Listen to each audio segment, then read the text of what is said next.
Tagalog horror story, Multo sa Boarding House. Simulan natin. First time kong lumipat sa Maynila para mag-aral. Wala akong kakilala, kaya kumuha ako ng murang boarding house malapit sa school. Luma na yung bahay, amoy kahoy at antigong gamit. Pero okay na. Murang renta, tahimik ang paligid. May isang kwarto sa dulo na laging nakasara. Sabi ng caretaker, walang kwarto dyan, bodega lang yan.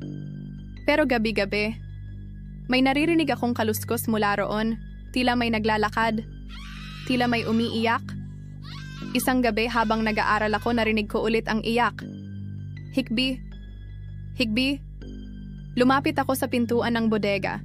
Dahan-dahan ko itong hinawakan at biglang bumukas. Wala namang hangin, madilim sa loob, pero may naaninag akong puting bestida. Babae, nakatayo sa sulok, nakayuko, at dahan-dahan siyang lumapit. Ate? Tanong ko. Hindi siya sumagot. Nang bumangon siya ng tingin, wala siyang mukha, puting balat. Itim ang butas ng mata. Napaatras ako, napasigaw, biglang nagsara ang pinto. Sumigaw ang caretaker, "Wag mong binubuksan yan." Bakit po? Tanong ko.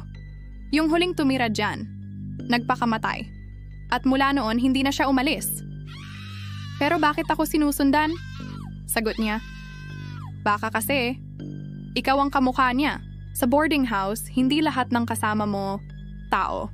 Mag-like at subscribe para sa iba pang kwentong kababalaghan.